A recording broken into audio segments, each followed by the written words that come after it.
이죠. 자, 그리고 나서 미갈이 다윗을 창에서 달아내리움에 그가 도망하여 피하니라 그랬습니다. 이 창에서 달아내리는 이야기는 여호수아서에 한번 나오죠. 예, 가나안 땅의 정탐꾼들, 예, 라합이 창에서 달아내려 가지고 예, 안전하게 이제 도망을 갈 수 있게 되는데 거기서부터 예, 비롯되는 거. 이런 것을 위경에서 건져내신다. 이제 예, 시편에서는 그렇게 표현하는데 이때 당시의 상황을 다윗이 시편 59편에서 이제 그 시로 썼죠. 예, 이따 그걸 읽어보겠습니다만은. 그 다음에 신약에서도 사도행전 9장 20절로 25절에 보면 다메섹에서 복음을 전하다가 아레다 왕의 그 군사들이 다윗이 거하고 있는 집을 에워싸고 있었기 때문에 예, 다윗이라네 바울이 거하고 있는 그 집을 에워싸고 있었기 때문에 주님의 지휘자들이 다윗을 광주리에 담아가지고 창으로 이렇게 예, 내려줘가지고 도망간 일이 있죠. 예. 이런 것은 이제 사무엘기에서 이렇게 보여주는 것은 위경에서 하나님의 손에 의해서 건짐을 받는 것에 대한 하나의 표적이 된다라는 것을 알 수가 있습니다. 이것을 이제 영적으로 깨닫기 위해서는 이따 시편 59편을 더 읽겠습니다. 이따 읽을 게 아니라 지금 읽어야 되겠구나. 미갈이 뭐 염소털을 위장하는 이야기는 다음 달락이니까 시편 59편 읽겠습니다.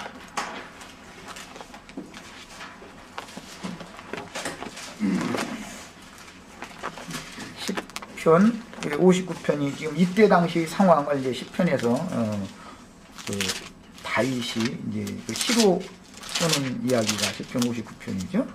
자, 읽습니다. 제목부터 다윗의 믹담시. 믹담이라는 게 뭐죠?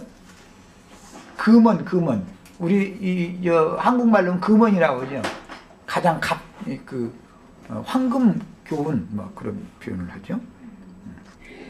가장 귀하고 값진 그런 가르침.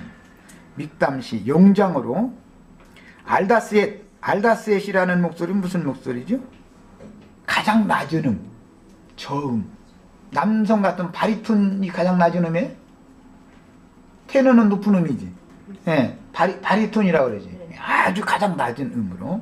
이제 사람이 깊은 죽음의 구덩이 이런 데 들어갔을 때는 사람들이 주님을 불러도 주여 이렇게 부르지 주여 이렇게는 안 쳐. 이제 주여 이렇게 하는 것은 알다스에서 영장에 맞추는 그런 의미란 말이에요. 그 다음에 이제 사울이 사람을 보내어 다윗을 죽이려고 그 집을 지킨 때. 지금 우리가 지금 사무엘상 19장 읽은 이 부분이죠. 다윗을 내일 아침에 죽이려고 오늘 밤에 지키는 거예요.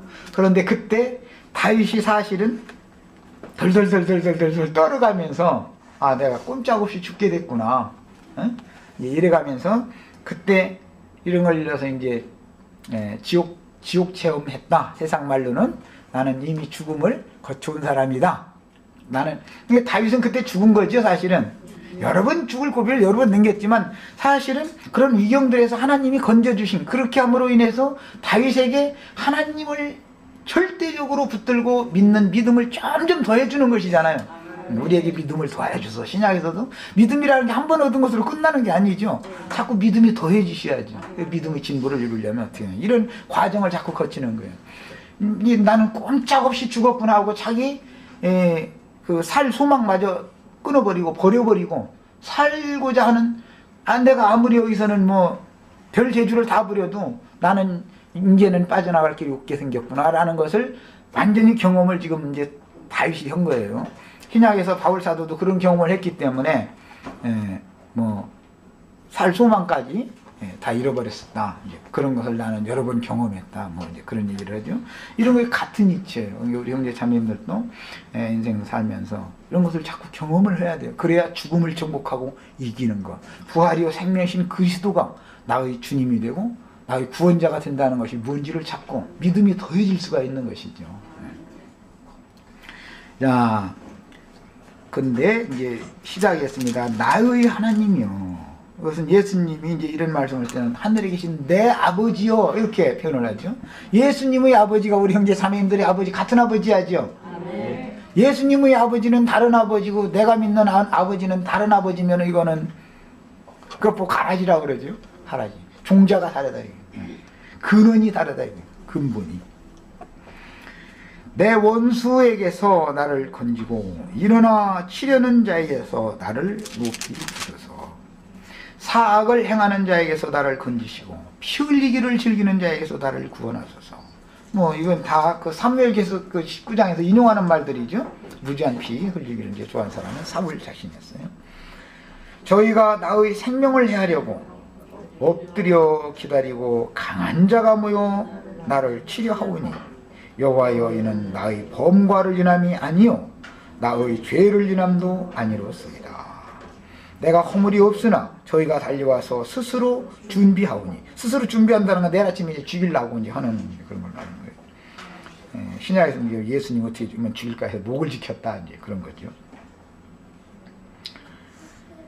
주여 나를 도우시기 위하여 깨사 감찰하소서. 만군의 하나님 여호와 이스라엘의 하나님이여 일어나 열방을 멸하소서.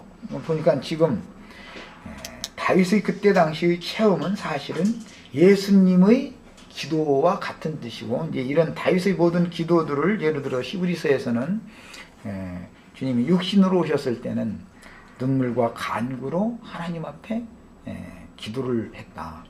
육체로 사는 동안은 다윗이 그런 이 시편의 기도가 예수님의 기도에 대한 상징인 것을 알 수가 있는 것이죠.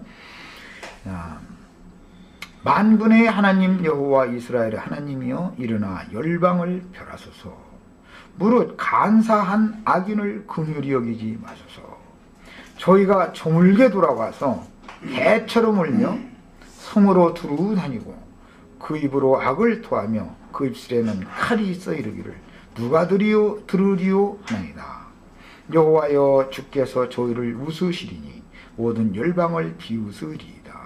보면 사울과 그의 신하들이 다윗집을 에워싸고 이렇게 있는 것은 표상 상징적인 표현일 뿐이고 이 세상 악의 세력들이 예수를 죽이기 위해서 망을 보고 목을 지키고 그렇게 하는 것은 모든 이 세상 더러운 잡기들이 하나님의 아들의 일을 회방하기 위하여 공중원세 잡은 악의 영들이 더러운 귀신들이 이런 일을 한다라는 것을 상징하는 것을 알 수가 있는 거예요.